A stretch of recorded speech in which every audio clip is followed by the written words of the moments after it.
नाम उन्मेष डहरिया है। मैंने मछली पालन के फील्ड में 4 साल की पढ़ाई करी हुई है और पिछले 6 सालों से मछली पालन के फील्ड से जुड़ा हुआ हूँ। किसान भाइयों, अगर आपको मछली पालन के फील्ड में कोई भी दिक्कत आती है, चाहे वो तालाब का चुनाव से लेकर मछली को हार्वेस्टिंग के बीच में कोई भी समस्या आती है, आपका ऑस्कर फिशरीज की टीम आपको हमेशा सपोर्ट करने के लिए तैयार खड़ी है। आपको इस नंबर पर सीधे कॉल करना है, अपना नाम रजिस्टर करवानी है। इसका हम लोग साल भर का 999 रुपए एक मिनिमम प्राइस है, क्योंकि मछली पालन में अगर आप नॉलेज पर पैसे इन्वेस्ट करती हैं तो वो पैसे व्यर्थ नहीं जाती, ये आपको 10-20 गुना ज्यादा रिटर्न देकर जाती है। तो आप इस नंबर पर जरूर कॉल करें। ऑस्कर फिशरीज आपको हमेशा से मछली पालन के लिए गाइडेंस करने के लिए तत्पर है।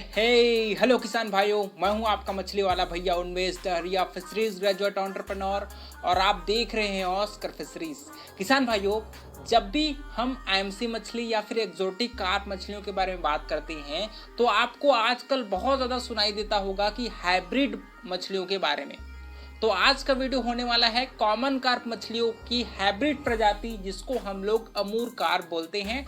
अमूर कार्प मछली दोस्तों आपके नॉर्मल कॉमन कार्प मुकाबले ये ज़्यादा अच्छे से ग्रोथ परफॉर्मेंस देती है। इसकी मैं 2 खासियत बताता हूँ जिसकी वजह से आजकल कॉमन कार्प की जगह लोग अमूर कार्प को ज़्यादा पालन करने में प्रेफरेंस दे रहे हैं। सबसे पहला सबसे बड़ा कारण, अमूर कार्प मछली दोस्तों साल में सिर्फ एक बार ब्रीडिंग करती है।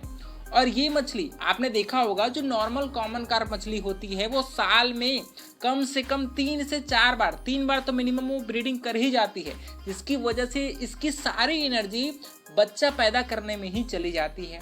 इसकी वजह से ये मछलियाँ ज़्यादा बड़ी नहीं हो पाती है ना। तो जो हमारे वैज्ञानिक भाइयों ने क्या किया कि उन्होंने इन कॉमन कार्प प्रजातियों को ब्रीडिंग करा करके ऐसी प्रजाति विकसित करी जो आपके साल में सिर्फ एक बार ब्रीडिंग करेगी और सारा एनर्जी है वो अपने ग्रोथ में लगाएगी। ठीक है।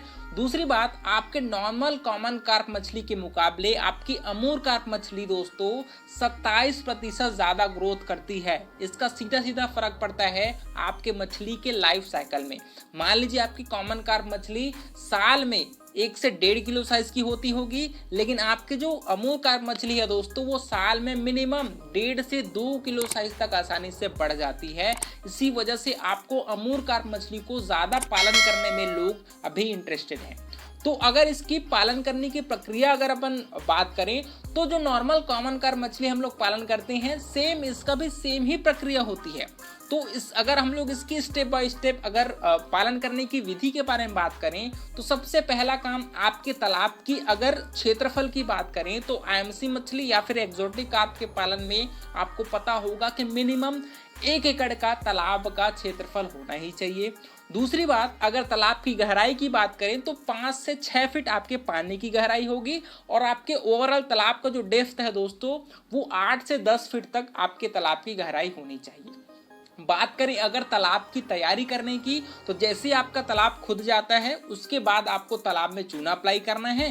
प्रति एकड़ आपको 100 किलो चूने का प्रयोग करना है।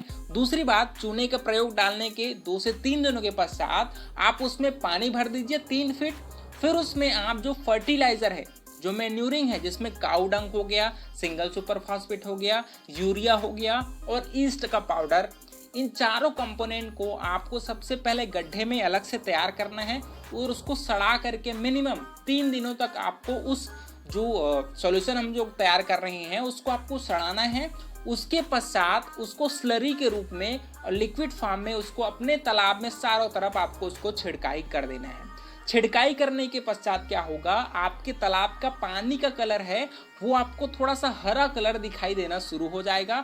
तब आपको समझ जाना है कि तालाब में प्राकृतिक भोजन है वो बन चुका है। और अब सबसे महत्वपूर्ण बारी आती है कि हम लोग अमूर कार्प के कितने बच्चे तालाब में स्टॉक करेंगे।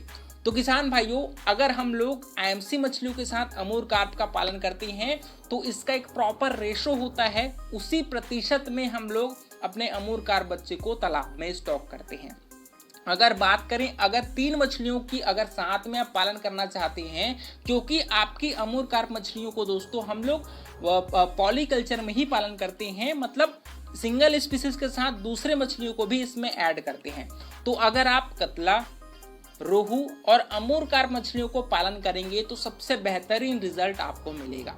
और अगर बात करें कि कितने कितने इसमें संख्या में हम लोग बच्चे स्टॉक करेंगे, तो सबसे पहले अपर लेयर की बात करें तो अगर आपके कतला की बात करें दोस्तों, तो आपको 40% कतला के बच्चे स्टॉक करने हैं। आपको पता होगा कि आईएमसी मछलियां प्रति एकड़ हम लोग 5000 तक, अगर आप 10 ग्राम के फिंगरलिंग साइज के बच्चे तालाब में छोड़ते हैं तो हम लोग पर एकड़ 5000 बच्चे डालते हैं। तो उन 5000 बच्चों का 40% मतलब लगभग 2000 बच्चे हैं वो कतला मछली का छोड़ने वाले हैं। बात करें अगर मिडिल लेयर की, तो रोहू मछली आती है उसमें, उसका 20% मतलब 5000 का अगर 20% आप निकालेंगे तो लगभग 1000 पीस, 1000 से 1500 पीस आपका रोहू मछली का रहेगा। और अगर बात करें बॉटम लेयर की, जिसमें आपकी अमूर कार्प मछली आती है, तो उसको लगभग हम लोग 30% है वो उसका स्टॉकिंग करते हैं। मतलब टोटल 5000 बच्चों में लगभग आपका 1500 बच्चे हैं वो आप अमूर कार्प के प्रति एकड़ आप उसको स्टॉक कर सकते हैं। तो आपको इस रेशो के हिसाब से ही अपने तालाब में बच्चे हैं वो स्टॉक करना है।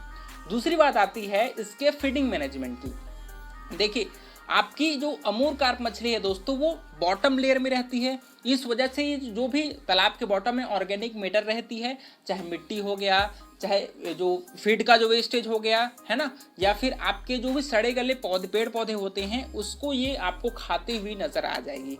इसके अलावा हम लोग तालाब में सप्लीमेंट्री फीड भी ऐड करते हैं। तो अगर आप स्पेसिफिकली बात किया जाए तो अमूर कार्प मछलियों के लिए आपको तालाब में सिंकिंग फीड को जरूर तालाब में डालना चाहिए। सिंकिंग फीड जो तालाब के बॉटम में जाकर के चली जाती है और आपकी अमूर कार्प मछलियां उसको बहुत अच्छे से खाती है। और इसके अगर बॉडी वेट के हिसाब से फीडिंग प्रतिशत को अगर हम लोग कैलकुलेट करते हैं तो आपको अपने बच्चों में 100 मान लीजिए आप 10 ग्राम का बच्चा तालाब में डालते हैं, तो 10 ग्राम से 100 ग्राम तक आपको 7% बॉडी वेट के हिसाब से फीडिंग कराना है, ठीक है। और 100 ग्राम से आपको 500 ग्राम तक दोस्तों 5% वेट के हिसाब से फीडिंग कराना है। और 500 ग्राम से 1 किलो साइज तक होने तक आपको 3 से 4% बॉडी वेट के हिसाब से फीडिंग कराना है। क्योंकि अगर आप अपने फीड के वेस्टेज को ज़्यादा करेंगे तो फीड का जो खर्च है वो आप बहुत ज़्यादा आ जाएगा। तो अगर मान लीजिए आप कमर्शियल फीड नहीं खिलाना चाहते तो उसकी जगह आप सरसों खली और राइस ब्रान का भी प्रयोग कर सकते हैं। दोनों को आप 1:1 में मिला दीजिए, जितना भी बॉडी वेट के हिसाब से मैंने आपको प्रतिशत बताया है उसके अकॉर्डिंग उसको फिर पानी में सोक कर दीजिए, फुला दीजिए, फिर डफ बना करके तालाब में डाल सकते हैं। लेकिन यहाँ पर आपको ब्रॉडकास्टिंग के साथ साथ बैग फीडिंग भी करानी है, क्योंकि अलग अलग लेयर में मछलियां जो रहती हैं वो बैग फीडिंग को भी अच्छे से कंज्यूम करती हैं, जिससे आपका फीड का वेस्टेज भी कम होता है और आपके मछलियां हैं वो अच्छे से उनको फीड भी कर पाती हैं, है ना। तो जितने भी प्रतिशत बॉडी वेट के हिसाब से आप मछलियों को फीडिंग करा रहे हैं उसको आपको 2 पार्ट में डिवाइड करना है। एक पार्ट को आप ब्रॉडकास्टिंग कर दीजिए, छिड़काई करा दीजिए, और 50% पार्ट को आपको बैग फीडिंग कराना है ताकि फीड का मैनेजमेंट है वो बहुत अच्छे से हो पाए। इस प्रकार से अगर आप मछलियों का मैनेजमेंट करेंगे तो मैं आपको गारंटेड देता हूं कि साल में आप मिनिमम 1.5 किलो साइज तक के अमूर कार्प बच्चे आप हार्वेस्ट कर लेंगे और आपको बहुत अच्छा प्रॉफिट है वो हो पाएगा। तो किसान भाइयों, इस प्रकार से मैंने आपको अमूर कार्प मछलियों की सभी इंपॉर्टेंट चीज़ों को बहुत डिटेल से बताया है। इस वीडियो को लाइक ज़रूर करिए। ऑस्कर फिशरीज पर नए हैं तो चैनल को सब्सक्राइब करना बिल्कुल मत भूलिएगा। और किसी टॉपिक पर या फिर कोई भी सवाल आपके होंगे उसको नीचे कमेंट करके हमको ज़रूर बताइए। मिलते हैं अगले वीडियो में किसान भाइयों, तब तक के लिए बड़ों का सम्मान करिए, छोटों को प्यार करिए और खुद का ढेर सारा ख्याल रखिए। Thank you, thanks for watching.